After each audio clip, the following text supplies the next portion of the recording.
भगवान श्री कृष्ण महाभारत में अर्जुन को गीता का ज्ञान दिया। क्या उन्होंने भी कभी किसी गुरु के सामने बैठकर शिक्षा ली थी? अगर ली थी तो वह जगह कहाँ थी? मथुरा, वृंदावन या द्वारका? नहीं, वह स्थान था उज्जैन। उज्जैन वही भूमि जहां श्री कृष्ण, बलराम और सुदामा ने गुरुकुल में रहकर शिक्षा प्राप्त की थी। लेकिन सवाल यह है, अगर भगवान स्वयं विष्णु के अवतार थे तो उन्हें गुरु की क्या आवश्यकता थी? और आखिर उज्जैन ही क्यों चुना गया? आज हम आपको ले चलेंगे उस स्थान पर जहां हजारों साल पहले श्री कृष्ण ने एक साधारण शिष्य की तरह जीवन बिताया था। और वीडियो के अंत में हम आपको उस कुंड का रहस्य बताएंगे जिसके बारे में मान्यता है कि उसका संबंध स्वयं श्री कृष्ण की शिक्षा से है। श्री कृष्ण उज्जैन क्यों आए? कंस का वध करने के बाद श्री कृष्ण और बलराम ने अपने माता पिता को कारागार से मुक्त कराया। इसके बाद भगवान वसुदेव ने सोचा कि अब दोनों पुत्रों को शास्त्र, वेद, राजनीति, युद्ध कला और धर्म का विधिवत ज्ञान प्राप्त करना चाहिए। तब उन्होंने महान ऋषि महर्षि सांदीपनि के आश्रम भेजा। उस समय उज्जैन, जिसे प्राचीन काल में अवंतिका कहा जाता था, भारत का प्रमुख शिक्षा केंद्र था। यह केवल धार्मिक नगरी नहीं बल्कि विद्या, खगोल, गणित, ज्योतिष और दर्शन का भी महत्वपूर्ण केंद्र थी। यही कारण था कि महर्षि सांदीपनि का गुरुकुल दूर दूर तक प्रसिद्ध था। लेकिन कहानी यही खत्म नहीं होती। अब सवाल उठता है, आखिर उस गुरुकुल में श्री कृष्ण का जीवन कैसा था? आज की तरह उस समय आलीशान विद्यालय नहीं होते थे।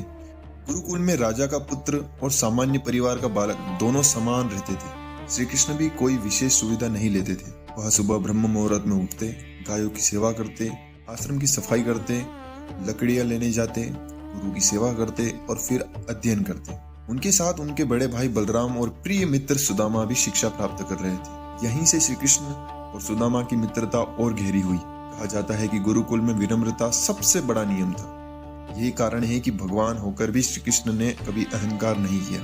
लेकिन आप जानते हैं, उन्होंने यहाँ केवल वेद ही नहीं पढ़े, उन्होंने ऐसी ऐसी विद्याएं सीखी जिन्हें सुनकर आप भी चौंक जाएंगे। 64 कलाओं का रहस्य। शास्त्रों के अनुसार श्री कृष्ण ने महर्षि सांदीपनि में केवल 64 दिनों में 64 कलाएं और अनेक विद्याएं सीखी थी। इनमें से धनुर्विद्या, राजनीति, संगीत, नृत्य, गायन, शास्त्र, व्याकरण, ज्योतिष, गणित, युद्ध नीति, संवाद कला और जीवन प्रबंध जैसी अनेक विद्याएं शामिल थी। यही शिक्षा आगे चलकर महाभारत में उनके प्रत्येक निर्णय में दिखाई देती है। लेकिन गुरुकुल की शिक्षा पूरी होने के बाद एक ऐसी घटना हुई जिसने इस कहानी को अमर बना दिया। गुरु दक्षिणा की अद्भुत कथा। जब शिक्षा पूरी हुई तो श्री कृष्ण और बलराम ने गुरु जी से पूछा, गुरुदेव, हम आपको गुरु दक्षिणा में क्या दें? महर्षि सांदीपनि ने धन या सोना नहीं मांगा। उन्होंने कहा, यदि देना ही चाहते हो तो मेरे उस पुत्र को वापस ले आओ जो समुद्र में लापता हो गया था। यह सुनकर दोनों भाई निकल पड़े। कथा के अनुसार उन्होंने पहले समुद्र देव से पूछा, फिर पंचजन नामक असुर का वध किया। इसके बाद यमलोक तक पहुंचे और अंततः गुरु के पुत्र को जीवित वापस लेकर आए। यही गुरु भक्ति का सबसे अद्भुत उदाहरण माना जाता है। सोचिए, भगवान स्वयं अपने गुरु के सामने एक शिष्य बनकर खड़े हैं। यही भारतीय संस्कृति की सबसे बड़ी शक्ति है। आज का सांदीपनि आश्रम। आज भी उज्जैन में महर्षि सांदीपनि आश्रम मौजूद है। यहाँ आने वाले हजारों श्रद्धालु मानते हैं कि यह वही स्थान है जहाँ श्री कृष्ण ने शिक्षा प्राप्त की थी। आश्रम परिसर में स्थित गोमती कुंड भी विशेष महत्व रखता है।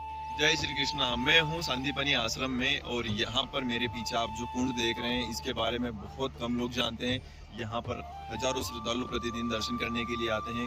गुरु सांदीपनि आश्रम जो कि गुरु और शिष्य परंपरा का प्रतीक माना जाता है। ऐसे में इस कुंड का रहस्य क्या है, यानी कि ये कुंड यहाँ पर क्यों है, इस कुंड का नाम गोमती कुंड क्यों पड़ा?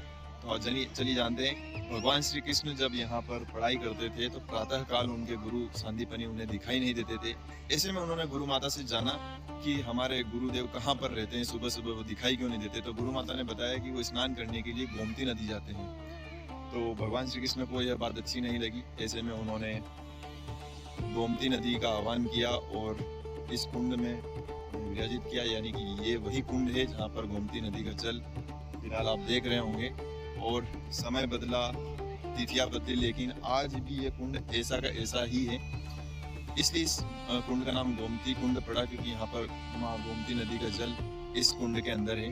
और भगवान श्री कृष्ण और गुरु सांदीपनि शिष्य परंपरा का ये एक सबसे बड़ा प्रतीक माना जाता है। मान्यता है कि श्री कृष्ण ने अपने गुरु की सेवा के लिए विभिन्न तीर्थों का जल यहाँ एकत्र कराया था। आज भी हजारों श्रद्धालु इस स्थान के दर्शन करने के लिए आते हैं। हालांकि इतिहास और पुरातत्व के कुछ पहलुओं पर विद्वानों में अलग अलग मत मिलते हैं, लेकिन भारतीय परंपरा और पुराणों में सांदीपनि आश्रम को श्री कृष्ण की शिक्षा से जुड़ा प्रमुख स्थल माना जाता है। तो अब जब आपसे कोई पूछे कि भगवान श्री कृष्ण कहाँ पढ़े थे, तो आपका उत्तर होगा उज्जैन, महर्षि सांदीपनि के गुरुकुल में। यह कहानी केवल भगवान की नहीं, बल्कि गुरु के सम्मान, ज्ञान की महिमा और विनम्रता की भी है। अगर आपको यह जानकारी पसंद आई है तो वीडियो को लाइक करें, अपने परिवार और मित्रों के साथ साझा करें और ऐसी ही उज्जैन, महाकाल और सनातन धर्म से जुड़े तथ्यात्मक वीडियो देखने के लिए हमारे चैनल मोक्ष अवंती को जरूर सब्सक्राइब करें। हर हर महादेव, जय श्री कृष्ण।